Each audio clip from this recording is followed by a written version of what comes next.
बोटाच्या एका स्पर्शाने संबंध जगातील घडामोडी पाहण्यासाठी राजमुद्रा न्यूज लाईव्ह हे ॲप इन्स्टॉल करा व चॅनलला सबस्क्राईब करायला विसरू नका।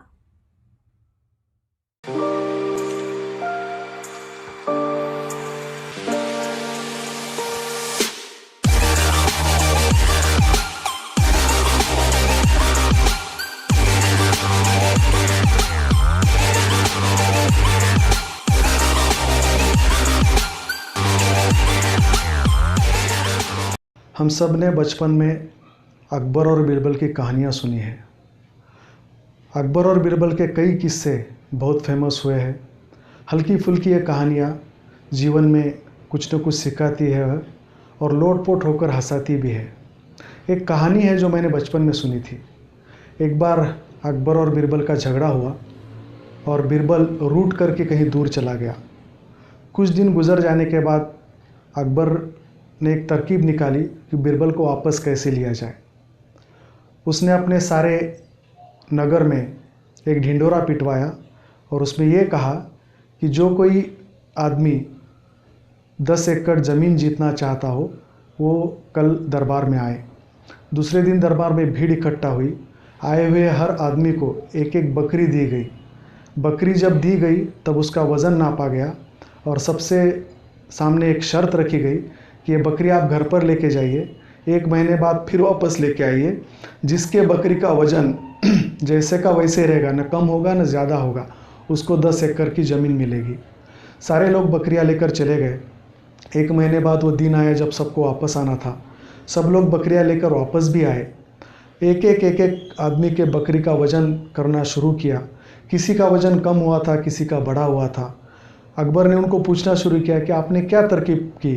किसी ने कहा कि आपने कहा था वज़न कम भी नहीं होना चाहिए, ज़्यादा भी नहीं होना चाहिए, तो मैंने सिर्फ इसको 1 टाइम खाना खिलाया। किसी का जवाब था कि मैंने अल्टरनेट डे खाना खिलाया। लोगों ने अपनी अपनी तरकीब के अनुसार बकरी का वज़न न कम हो न ज़्यादा हो, इसके लिए दिमाग लड़ाया। लेकिन एक किसान ऐसा था, गरीब किसान, जिसकी बकरी का वज़न बिल्कुल उतना ही रहा जितना वो पहले दिन ले जाते समय था। अकबर ने उसको पास बुलाया और पूछा कि तूने ऐसा क्या किया जिससे बकरी का वज़न न तो बढ़ा न घटा। तब उस गरीब किसान ने जवाब दिया कि इसमें मेरी कोई करामत नहीं है। मेरे गांव में पता नहीं कहीं से कोई एक सज्जन आके रुके हुए हैं। उनको मेरी गरीबी पर दया आई और उन्होंने मुझे बताया कि तुझे 10 एकड़ ज़मीन अगर जीतनी है तो जाकर के बकरी ले आ और जो मैं कहता हूँ वो तू करता जा। अकबर ने पूछा कि उसने ऐसा क्या बताया। तो उसने मुझे एक तरकीब बताई कि दिन भर बकरी को भरपेट खाना खिलाओ, लेकिन रात को इसको एक शेर के पिंजरे के सामने बांध के रखो। सामने साक्षात मृत्यु, शेर का पिंजरा साक्षात मृत्यु, ये देखकर बकरी दिन भर जो खाना खाती थी वो टेंस में रहती थी। डर की वजह से जो एंजाइम्स का सिक्रिएशन खाना हजम होने के लिए ज़रूरी होता है, दिमाग हमेशा बर्डन में रहता था, तो एंजाइम्स का सिक्रिएशन नहीं होता था और वो बकरी का वज़न न घटा न बढ़ा। दोस्तों, हो सकता है ये कहानी, ये कथा, ये किस्सा काल्पनिक हो, लेकिन कुछ काल्पनिक किस्से भी हमें कुछ अच्छी चीज़ें सिखा जाते हैं। ये जब कहानी मैंने पढ़ी तो मैं सिर्फ हंसता रहा था, लेकिन जब मैं थोड़ा सा बड़ा हुआ और सोचने लगा इस कहानी पर तो मुझे पता चला कि एक बहुत अच्छी चीज़ ये कहानी हमें सिखा गई, जो आज के इस दौर को 100% 100% लागू होती है। ये कहानी बताती है कि हम क्या खाते हैं ये ज़्यादा ज़रूरी नहीं है। हम क्या खाते हैं ये बिल्कुल इम्पॉर्टेंट नहीं है। हम किस माहौल में, किस वातावरण में, किस एटमॉस्फेयर में खाते हैं ये मायने रखता है कि खाया हुआ खाना हमारे शरीर को कहाँ तक पौष्टिक साबित हो। आज 90% लोग, 95% लोग भागदौड़ की ज़िंदगी है। जो मेरे बचपन में मैंने देखा था कि फैमिली इकट्ठा बैठकर दोनों समय का खाना खाती थी। ये माना कि आज कंपटीशन का ज़माना है, सवेरे हर कोई ऑफिस, स्कूल, कॉलेज के लिए भागने की होड़ में रहता है। सुबह का खाना भले हम लोग इकट्ठे नहीं खा सकते हो, लेकिन 95% फैमिली में शाम का खाना तो इकट्ठे खा सकते हैं।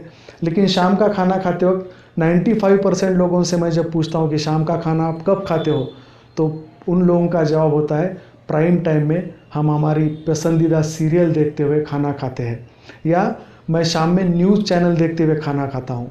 शाम के प्राइम टाइम पे मैंने अक्सर देखा है न्यूज़ 101% नकारात्मक न्यूज़ रहती है।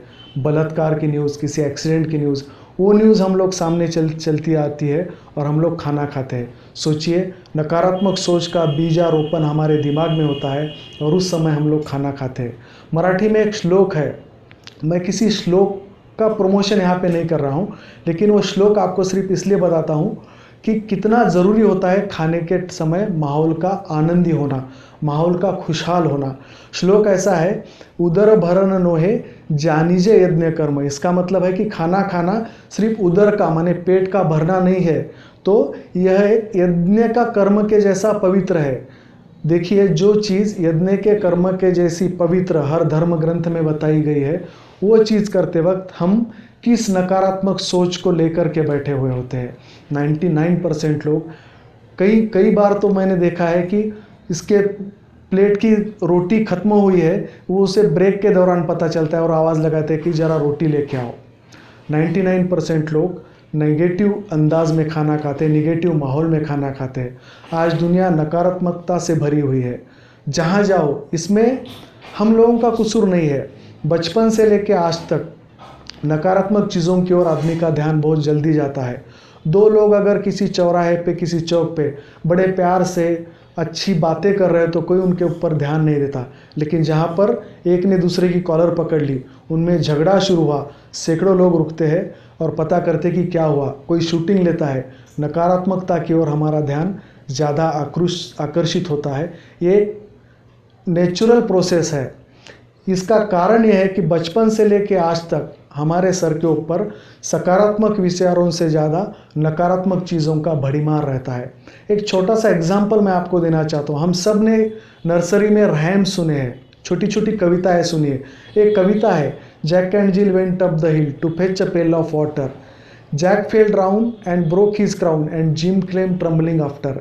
यहाँ पर एक कविता एंड होती है, जैक नीचे गिरा, उसका क्राउन टूट गया, जिम भी नीचे ट्रम्बलिंग करता हुआ नीचे आया, और कविता का एंड निगेटिव।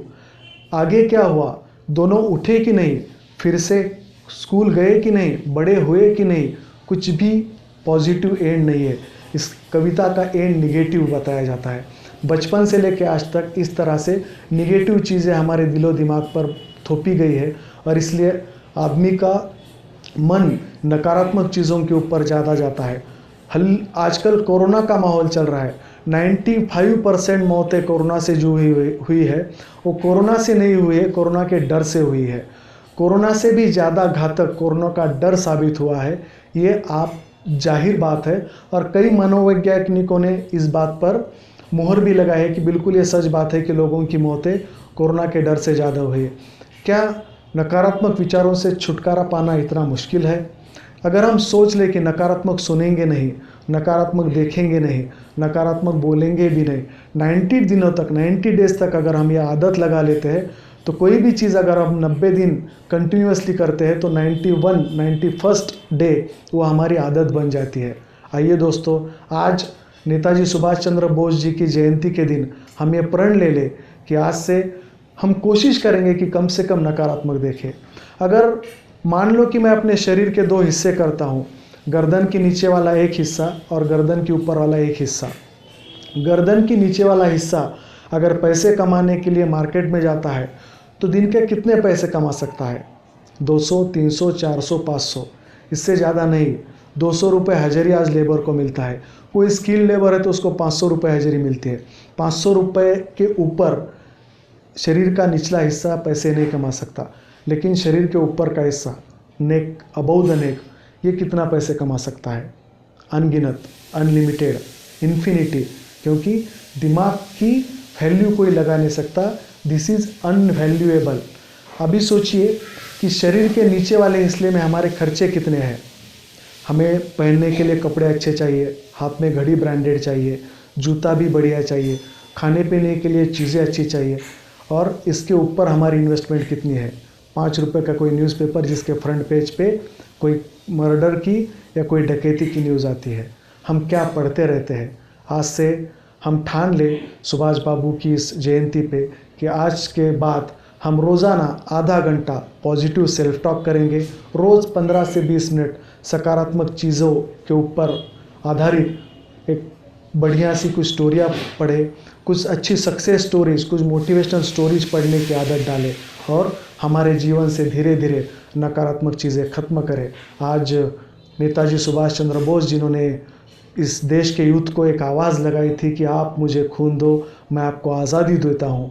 मैं उन नेताजी सुभाष चंद्र बोस जी की जयंती की आप सबको हार्दिक शुभकामनाएं देता हूँ और उनके विचारों और कार्य को शत शत नमन करता हूँ। धन्यवाद। आज राजमुद्रा यूट्यूब चैनल के युवा मुद्रा सेशन में आपसे रूबरू होकर बहुत अच्छा महसूस हुआ। इस चैनल के एडिटर इन चीफ संगमेश्वर जी लांडगे का मैं आभार व्यक्त प्रकट करता हूँ। Thank you. Good night. ताज्या घडामोडी पाहण्यासाठी राजमुद्रा न्यूज लाईव्हला सबस्क्राईब करा, बेल आयकॉन प्रेस करा.